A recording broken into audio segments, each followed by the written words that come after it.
Selamat datang ke Bali. Hari ini kita mau bahas lumayan dalam nih sebuah buku yang dulu cukup ramai ya dibicarakan, judulnya Paradoks Indonesia. Penulisnya Prabowo Subianto.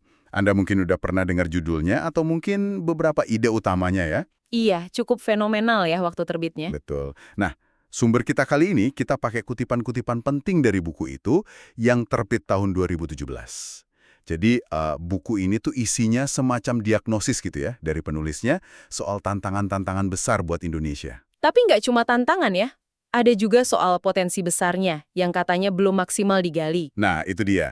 Jadi misi kita nih, kita coba sajikan buat Anda intisari argumen utamanya dari kutipan-kutipan yang ada.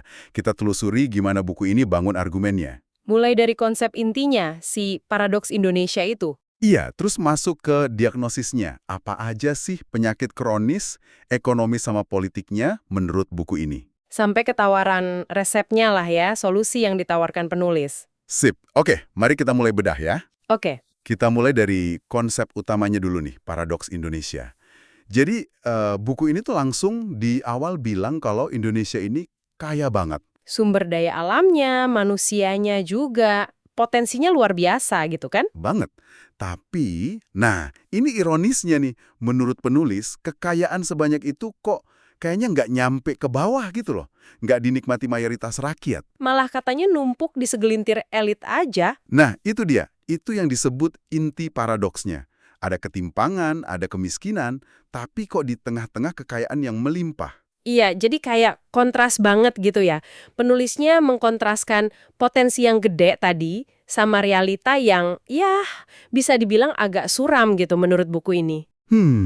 Bahkan ada kekhawatiran, katanya kalau nggak ada perubahan strategi yang fundamental, Indonesia bisa-bisa kejebak jadi negara pendapatan menengah terus, nggak naik-naik kelas. Oh, itu yang istilahnya middle income trap ya? Betul, jebakan pendapatan menengah. Yang kondisinya itu negara udah nggak miskin-miskin amat, tapi kok susah banget jadi negara maju gitu ya? Tepat. Nah, buat dukung argumen paradoks ini, buku ini nyajiin beberapa data. Lumayan bikin kaget juga sih. Contohnya apa tuh? Misalnya nih, ngutip data Bank Dunia tahun 2015. Katanya ada sekitar 68 juta orang Indonesia, itu hampir 27% penduduk waktu itu. Hampir sepertiga ya? Iya, yang hidupnya tuh cuma sedikit di atas garis kemiskinan nasional. Atau malah, rentan banget buat jatuh miskin lagi kalau ada guncangan ekonomi dikit aja. Wah, 68 juta itu banyak banget ya? Rapuh berarti ya kondisi sebagian masyarakat kita. Iya, itu gambarannya. Terus ada data lain lagi, ini dari Konsorsium Pembaruan Agraria tahun 2014.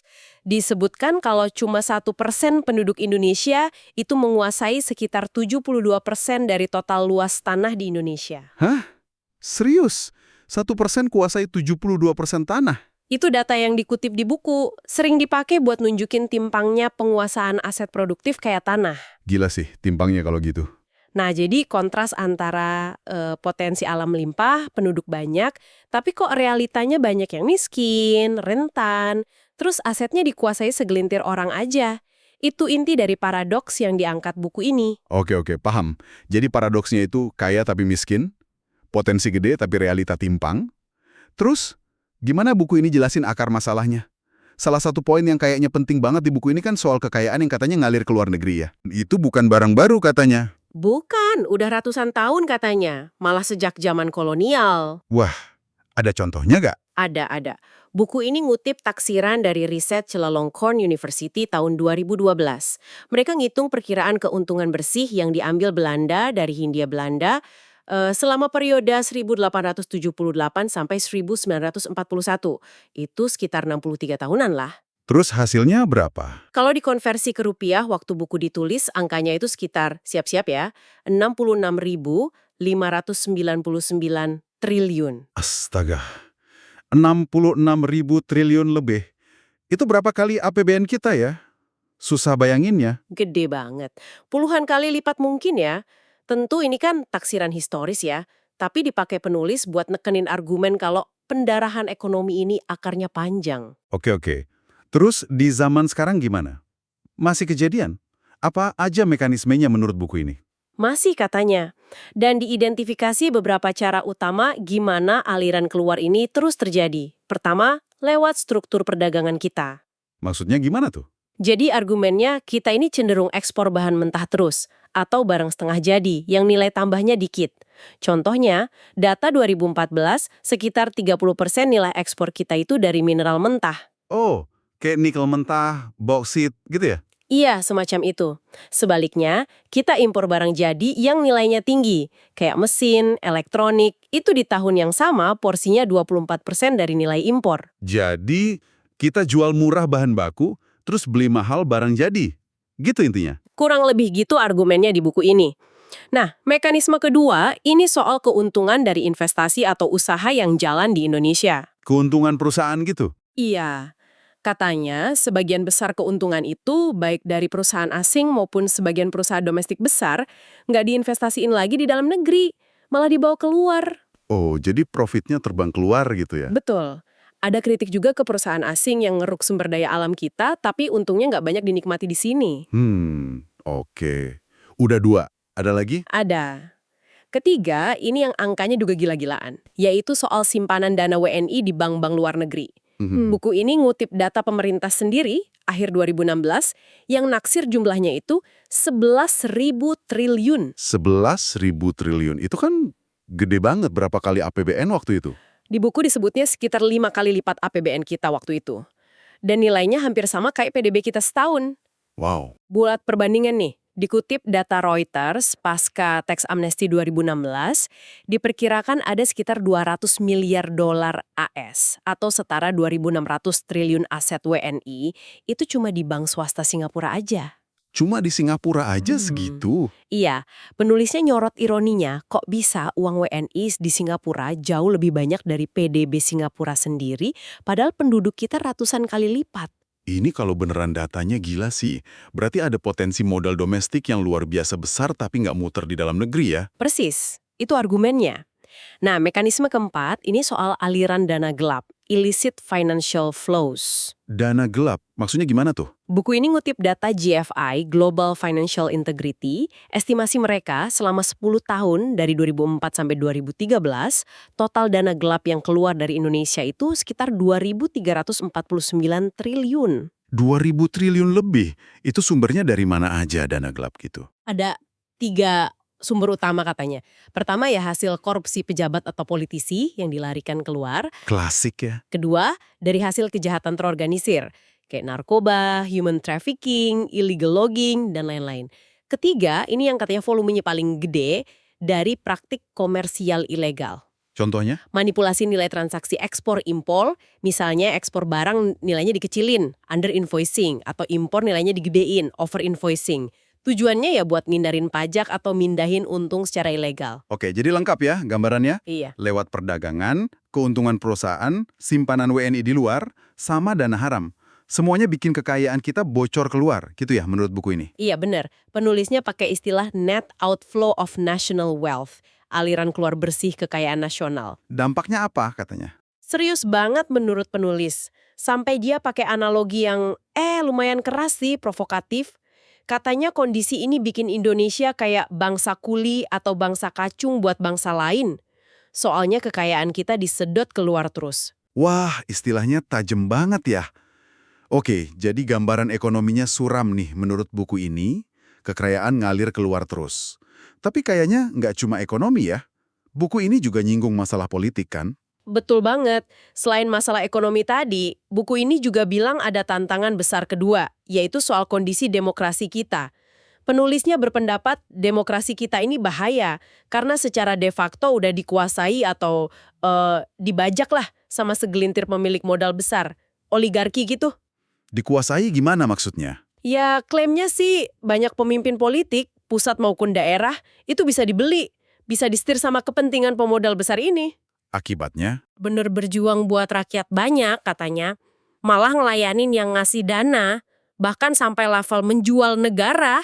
Wah, berat ini tudingannya. Iya, penulisnya ngutip ungkapan sinis yang sering kita dengar juga kan, ada suara ada harga. Atau plesetan NPWP jadi nomor piro, wani piro. Haha, iya, pernah dengar itu. Itu cerminan politik uang ya berarti? Begitulah menurut buku ini. Yang digarisbawahi itu peran uang yang udah terlalu dominan, udah kayak maha kuasa gitu dalam politik. Nggak cuma politisinya aja berarti? Nggak cuma.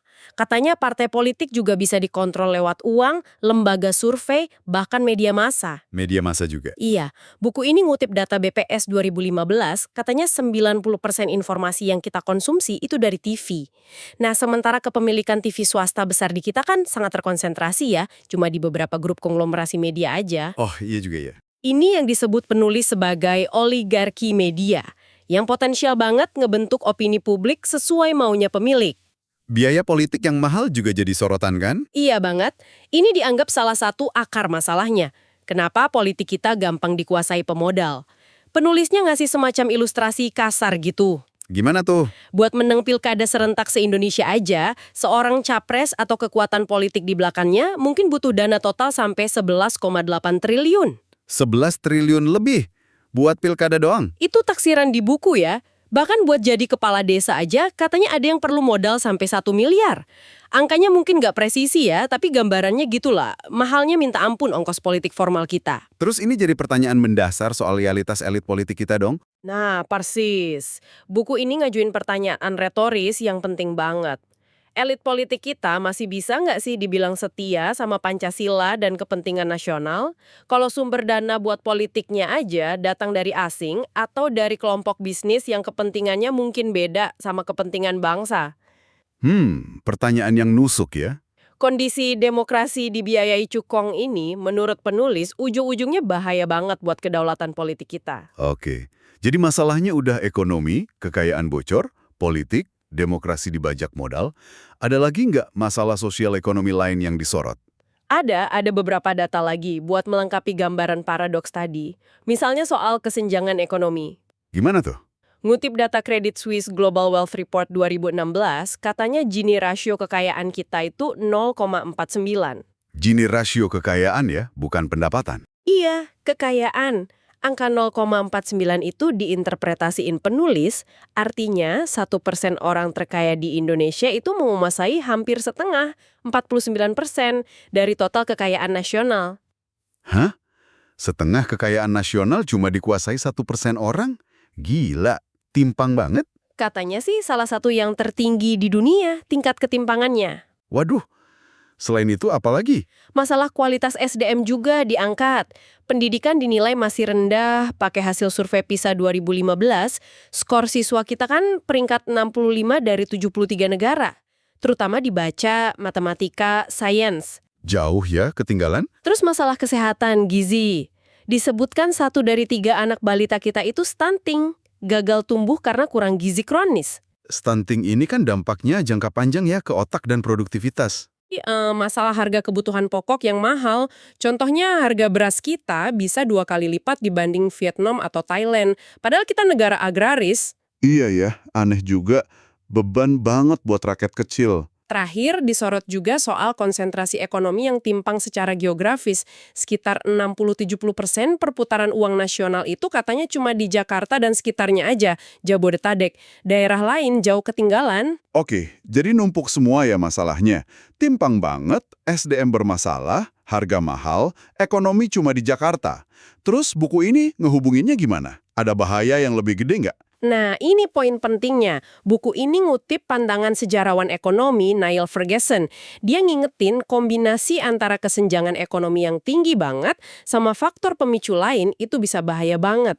Bahaya gimana? Bisa memicu kerusuhan sosial, konflik horizontal, bahkan skenario terburuknya perang saudara atau disintegrasi bangsa. Astaga, faktor pemicunya apa aja emang? Ada 7 faktor pemicu menurut Ferguson yang dianggap relevan sama kondisi kita, kata buku ini. Yaitu inflasi tinggi terus-terusan, harga pangan naik signifikan, ledakan penduduk usia muda tapi nggak ada kerjaan, pengangguran tinggi, kesenjangan pendapatan ekstrim, ideologi radikal menguat, kiri, kanan, agama, etnis, sama korupsi merajalela di elit. Lengkap banget ya faktor risikonya. Penulis kayak mau ngasih warning gitu. Kalau masalah-masalah tadi, timpang, miskin, kecewa politik, ketemu sama pemicu-pemicu ini, risikonya gede banget. Serius ini peringatannya. Oke, setelah semua diagnosis masalah yang rumit dan nyambung-nyambung ini, terus apa dong resep atau solusi strategis yang ditawarin buku ini? Gimana caranya biar nggak kejadian tragedi Indonesia atau jadi negara gagal? Ekonomi konstitusi, apa itu? Landasannya ya UUD 1945 yang asli. Terutama pasal 33. Pasal 33 yang soal ekonomi sama sumber daya alam itu ya? Betul, khususnya ayat 2 dan 3 naskah asli. Yang bilang cabang produksi penting dikuasai negara, terus bumi, air, kekayaan alam juga dikuasai negara buat sebesar-besar kemakmuran rakyat. Jadi intinya negara harus aktif gitu ya? Bukan cuma diserahin ke pasar. Nah, itu dia. Ini bukan cuma pasal hukum, tapi filosofi dasar. Negara punya tanggung jawab aktif mastiin kekayaan bangsa itu buat kesejahteraan semua rakyat. Ini semacam jalan tengah gitu ya? Bukan kapitalis murni, bukan sosialis murni. Penulis menggambarkannya gitu, mixed economy, ekonomi campuran. Bukan liberal murni yang negara minim peran, tapi juga bukan komunis yang negara kuasai semua. Kayak ekonomi Pancasila gitu ya? Ia merujuk ke gagasan pendiri bangsa, kayak Bung Karno, Bung Hatta. Kuncinya peran negara. Negara nggak boleh cuma jadi wasit, tapi harus proaktif jadi pelopor, pemimpin pembangunan ekonomi. Oke, filosofinya balik ke UUD 45, negara aktif. Langkah konkretnya gimana?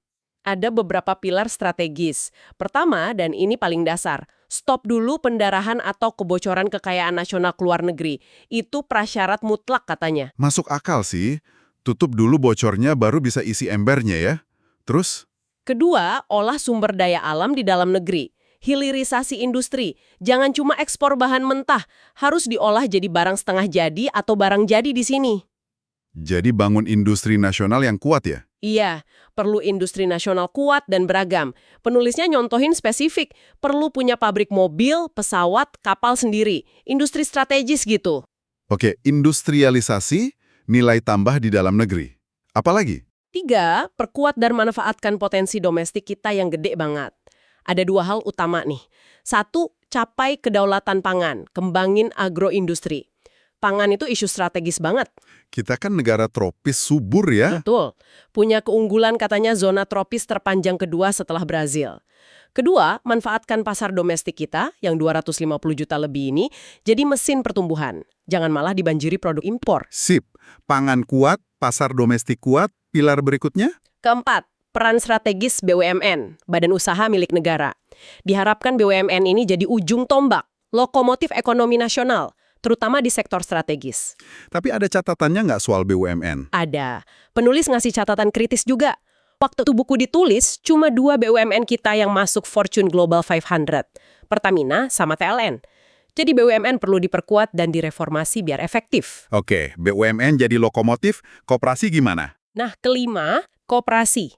Buku ini juga nekenin pentingnya galakan lagi peran koperasi sebagai soko guru ekonomi sesuai amanat pasal 33 ayat 1. Jadi alat pemerataan gitu ya? Iya, wahana penting buat pemerataan dan partisipasi rakyat.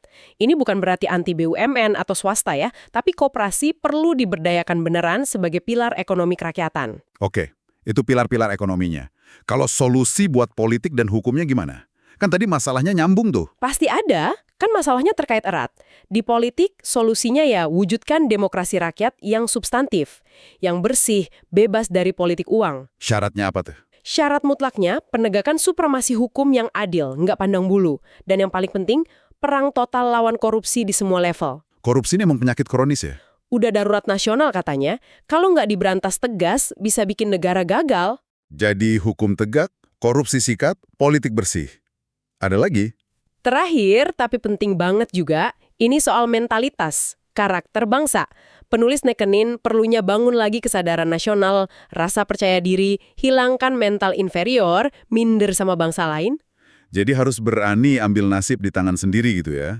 Iya, tanpa mental dan karakter kuat, strategi ekonomi politik secanggih apapun katanya nggak akan berhasil. Jadi kalau kita rangkum nih buat Anda yang dengerin, kutipan dari Paradoks Indonesia ini ngasih gambaran yang kompleks banget ya. Di satu sisi tantangannya tuh gede banget, kayaknya udah mengakar gitu. Mulai dari ekonomi yang bocor terus, kesenjangan sosial yang lebar banget, sampai demokrasi yang katanya dibajak modal. Betul. Tapi di sisi lain, buku ini juga selalu nyuarain optimisme gitu.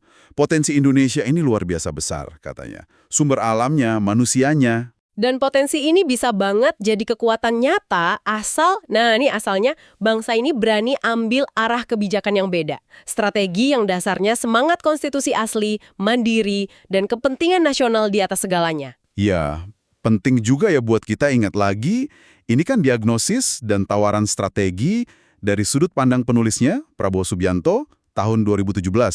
Jadi fokusnya emang kerasa banget nuansa nasionalisme ekonominya. Betul, penekanan ke peran negara yang kuat, intervensi buat ngelola ekonomi, sama upaya keras buat rebut kembali kedaulatan bangsa, baik ekonomi maupun politik, dari yang dianggap cengkraman asing dan elit domestik. Kayak yang disinggung di akhir buku juga ya. Sejarah kita kan emang sering di persimpangan jalan gitu, harus milih pilihan sulit yang fundamental. Nah, pilihan-pilihan itu yang bakal nentuin masa depan kita. Kan ya, setelah dengerin pembahasan kita, kalau kita lihat kompleksitas tantangan yang digambarin tadi berat banget kan, dari kekayaan bocor sampai demokrasi dikuasai uang, tapi di sisi lain potensinya juga katanya luar biasa besar. Kira-kira pilihan sulit apa atau keputusan fundamental apa yang menurut Anda paling krusial, paling mendesak buat bangsa ini ke depan? Iya, keputusan di bidang apa yang paling nentuin biar cita-cita kemerdekaan kita, Indonesia yang kuat, terhormat, adil, makmur buat semua rakyatnya, kayak yang dikutip di buku juga itu beneran bisa jadi nyata, bukan cuma mimpi terus. Pertanyaan yang bagus buat direnungkan. Oke deh, terima kasih banyak udah menyimak pembahasan mendalam kita kali ini. Sampai jumpa di kesempatan berikutnya ya. Sampai jumpa.